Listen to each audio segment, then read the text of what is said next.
Capítulo 19. El pago a destajo. 671. El pago a destajo no es otra cosa que la forma transmutada del salario por tiempo, así como el salario por tiempo es la forma transmutada del valor o precio de la fuerza de trabajo. A primera vista, en el pago a destajo parece como si el valor de uso vendido por el obrero no fuera la función de su fuerza de trabajo, trabajo vivo, sino trabajo ya objetivado en el producto, y como si el precio de ese trabajo no lo determinara, como en el caso del salario por tiempo, la fracción valor diario de la fuerza de trabajo, jornada laboral de un número de horas dado, sino la capacidad de rendimiento del productor. 45, 672, por de pronto, la confianza de quienes creen en esa apariencia, tendría que ser fuertemente sacudida por el hecho de que ambas formas del salario coexisten, yustapuestas, en los mismos ramos industriales. Por ejemplo, los tipógrafos de Londres por lo general trabajan bajo el régimen de pago a destajo, y el salario por tiempo constituye entre ellos la excepción, mientras que entre los tipógrafos de provincias el salario por tiempo es la regla y el pago a destajo la excepción. A los carpinteros de Rivera en el puerto de Londres se les paga a destajo, en todos los demás puertos ingleses rige el salario por tiempo. 46. En los mismos talleres londinenses de talabartería es frecuente que, por el mismo trabajo, a los franceses se les pague a destajo y a los ingleses por tiempo. En las fábricas propiamente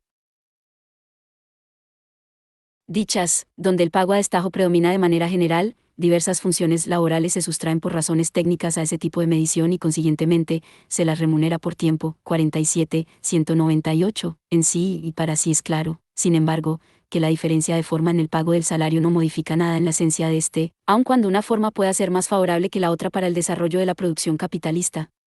Supongamos que la jornada laboral normal es de 12 horas, de las cuales 6 son pagas y 6 impagas, y que su producto de valor es de 6 chelines, siendo por tanto de 6 peniques el de una hora. Digamos además que se haya comprobado empíricamente que un obrero, trabajando con 673, el grado medio de intensidad y destreza, o sea, gastando en realidad solo el tiempo de trabajo socialmente necesario para la producción de un artículo, produce en 12 horas 24 piezas, ya se trate de partes discretas o de partes mensurables de una hora continua.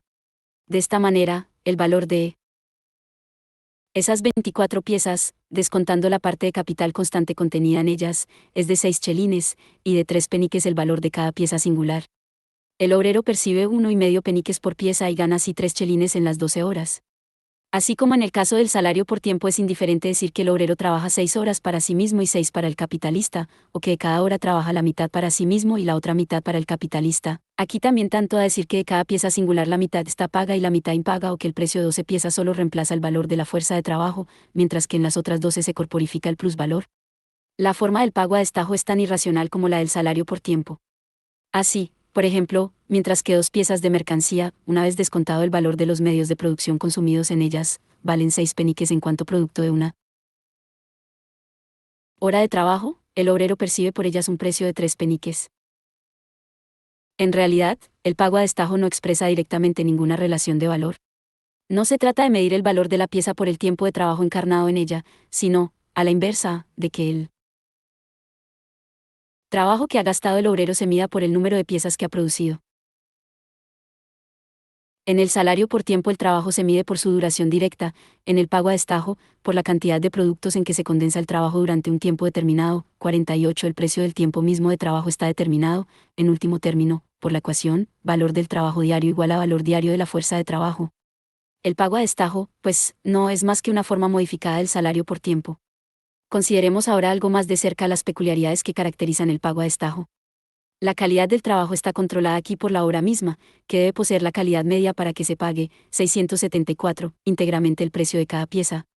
El pago a destajo se convierte, en este sentido, en fuente abundantísima de descuentos salariales y fullería capitalista. Esta forma de pago brinda al capitalista una medida rigurosamente precisa de la intensidad del trabajo. Solo el tiempo de trabajo que se encarna en una cantidad de mercancías determinada previamente y fijada por la experiencia, cuenta como tiempo de trabajo socialmente necesario y se lo remunera como tal. Por eso en los grandes talleres de sastrería de Londres a determinada pieza de trabajo, un chaleco, etc., por ejemplo, se lo denomina una hora, media hora, etc., a razón de 6 peniques por hora. La práctica permite establecer cuál es el producto medio de una hora. En caso de modas nuevas, reparaciones, etc., se entabla una disputa entre patrones y obreros acerca de si determinada pieza de trabajo es igual a una hora, etc., hasta que también en este caso decide la experiencia. Otro tanto ocurre en las ebanisterías londinenses, etc. Si el obrero carece de la capacidad de rendimiento media, si, por consiguiente, no puede ejecutar determinado mínimo de obra diaria, se lo echa a la calle. 49, 35, como la calidad e intensidad del trabajo están controladas aquí por la forma misma del salario, esta vuelve superflua gran parte de la vigilancia del trabajo. De ahí que dicha forma constituya el fundamento tanto de la industria doméstica moderna, descrita anteriormente, como 675, de un sistema de explotación y opresión articulado jerárquicamente. Este sistema presenta dos formas fundamentales. El pago a destajo, por un lado, facilita la interposición de parásitos entre el capitalista y el obrero, el subarriendo del trabajo, subletting of labor. La ganancia de esos intermediarios deriva, exclusivamente, de la diferencia entre el precio del trabajo pagado por el capitalista y la parte de ese precio que aquellos dejan que llegue efectivamente a manos del obrero. 50. Este sistema recibe en Inglaterra el nombre característico de sweating system, sistema de expoliación del sudor. Por la otra parte, el pago a destajo permite al capitalista concluir con el obrero principal, en la manufactura con el jefe de un grupo, en las minas con el picador de carbón, etc., en la fábrica con el maquinista propiamente dicho, un contrato a razón de tanto por pieza, a un precio por el cual el obrero principal mismo se encarga de contratar y pagar a sus auxiliares. La explotación de los obreros por el capital se lleva a cabo aquí mediante la explotación del obrero por el obrero. 51. Una vez dado el pago a destajo, naturalmente, el interés personal del obrero estriba en emplear su fuerza de trabajo de la manera más intensa posible, lo que facilita al capitalista la elevación del grado normal de la intensidad.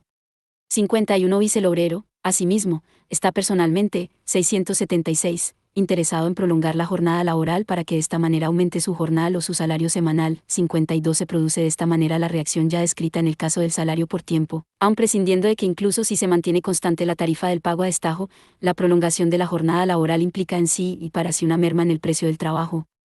En el salario por tiempo prevalece, con pocas excepciones, el salario igual para funciones iguales, mientras que en el pago a destajo el precio del tiempo de trabajo se mide por una cantidad de productos determinada, pero el jornal o el salario semanal, en cambio, varían conforme a la diversidad individual de los obreros. Uno de estos suministra el mínimo de producto en un tiempo dado, otro, el término medio, un tercero, más que el promedio. En lo que atañe al ingreso real aparecen aquí grandes diferencias, pues, según la destreza, fuerza, energía, resistencia, etc., diferentes en cada obrero individual. 53. Esto, naturalmente, no modifica en nada la relación general entre el capital y el trabajo asalariado. En primer término, las diferencias individuales se compensan en el taller, 677, colectivo, de tal suerte que éste, en un tiempo determinado de trabajo, suministra el producto medio, y el salario total pagado en él equivale al salario medio de ese ramo industrial. En segundo lugar, la proporción entre el salario y el plusvalor ese se mantiene inalterada, ya que la masa de plusvalor suministrada individualmente por cada obrero guarda correspondencia con el salario individual del mismo. Pero el mayor campo de acción que el pago a destajo ofrece a la individualidad, tiende por una parte a desarrollar dicha individualidad, y con ella el sentimiento de libertad, la independencia y el autocontrol de los obreros, y por otra parte la competencia entre ellos mismos, de unos contra otros. Tiende, pues, a aumentar salarios individuales por encima del nivel medio y, al mismo tiempo, a batir ese nivel. Sin embargo, allí donde determinada tarifa de destajo se ha consolidado desde mucho tiempo atrás, de manera tradicional, y la rebaja de la misma presenta por tanto dificultades especiales, los patrones han recurrido también, excepcionalmente, a transformar de manera violenta el pago a destajo en salario por tiempo.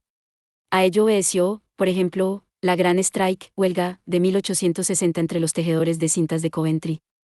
54, 199, el pago a 678, destajo es, por último, uno de los apoyos principales en que se funda el sistema de horarios descrito anteriormente. 55. De la exposición precedente se infiere que el pago a destajo es la forma del salario más adecuada al modo de producción capitalista, aunque de ninguna manera es nuevo, figura oficialmente, junto al salario por tiempo, en las leyes laborales francesas e inglesas del siglo XIV, es solo en el periodo manufacturero propiamente dicho cuando conquista un campo de acción más amplio.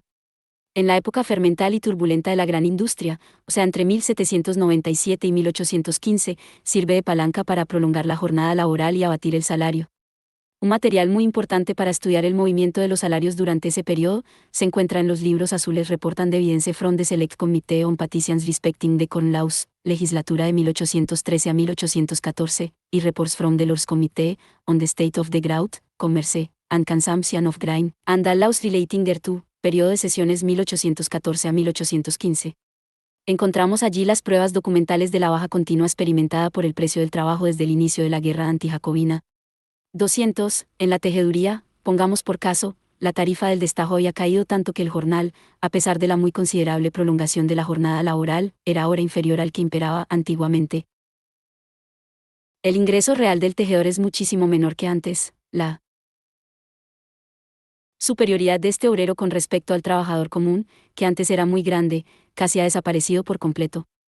La diferencia entre los salarios del trabajo calificado y del trabajo corriente, en efecto, es ahora mucho más insignificante que en cualquier periodo, 679, anterior, 56. Lo poco que aprovechaba el proletariado rural la mayor intensidad y extensión del trabajo, resultantes del pago a destajo, lo muestra el siguiente pasaje, que tomamos de un escrito a favor de los terratenientes y arrendatarios. Con mucho, la mayor parte de las operaciones agrícolas las ejecutan personas contratadas por día o a destajo.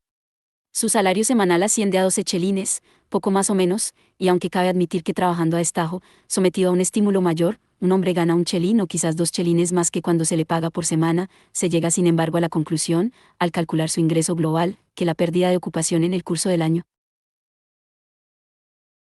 contrapesa ampliamente esa ganancia. Se observará además, en general, que los salarios de estos hombres guardan cierta relación con los precios de los medios de subsistencia necesarios, de tal manera que un hombre con 2 hijos puede mantener su familia sin recurrir a los socorros parroquiales. 57 Molsas hizo notar entonces, respecto a los hechos divulgados por el Parlamento, confieso que veo con desagrado la gran difusión que cobra la práctica del pago a destajo. Trabajar de una manera realmente dura 12 o 14 horas diarias, durante periodos prolongados, es demasiado para un ser humano. 58 En los talleres sometidos a la ley fabril el pago a destajo se convierte en la regla general, pues allí el capital solo puede ampliar la jornada de trabajo en lo que respecta a su intensidad. 59 Al variar la productividad del trabajo, la misma cantidad de producto representa un tiempo de trabajo cambiante. Por tanto, varía también el pago a destajo, ya que esta es la expresión del precio de un tiempo de trabajo determinado. En nuestro ejemplo de más arriba, en 12 horas se producían 24 piezas, el producto de valor de las 12 horas era de 6 chelines, el valor diario de la fuerza de 680, trabajo de 3 chelines, el precio de la hora de trabajo de 3 peniques y el salario por pieza de 1,5 peniques. Cada pieza había absorbido media hora de trabajo. Ahora bien, si a causa de una duplicación en la productividad del trabajo la misma jornada laboral produce 48 piezas en lugar de 24 y todas las demás circunstancias se mantienen inalteradas, el salario por pieza bajará de 1,5 peniques a 3/4 de penique o 3 fardings, 36, puesto que cada pieza representa ahora únicamente un cuarto de hora de trabajo, en vez de medio hora. 24x 1,5 peniques igual a 3 chelines, del mismo modo que 48x 3/4 peniques igual a 3 chelines. En otras palabras, la tarifa del destajo disminuye en la misma proporción en que se acrecienta el número de las piezas producidas en el mismo lapso, 60, 37, o, por tanto, en que decrece el tiempo de 681, trabajo empleado en la misma pieza. Esta alteración en la tarifa del destajo, aunque puramente nominal, provoca luchas constantes entre el capitalista y los obreros. O bien porque el capitalista aprovecha el pretexto para reducir efectivamente el precio del trabajo, o porque el acrecentamiento en la fuerza productiva del trabajo va acompañado de una mayor intensidad del mismo. O bien porque el obrero toma en serio la apariencia del pago a destajo, como si se le pagara su producto y no su fuerza de trabajo, y se revela por tanto contra una rebaja de salarios a la que no corresponde una rebaja en el precio de venta de la mercancía. Los obreros vigilan celosamente el precio de la materia prima y el precio de los artículos fabricados, y esto les permite estimar con precisión las ganancias de sus patrones. 61 El capital, con razón, desecha tal reclamo. 38, como craso error acerca de la naturaleza del trabajo asalariado. 62 Pone el grito en el cielo ante esa pretensión de 682, imponer gravámenes al progreso de la industria y declarar rotundamente que la productividad del trabajo. 39 No es, en absoluto, asunto que incumba al trabajador. 63 Capítulo 20 Diversidad nacional de los salarios. 683 En el capítulo 15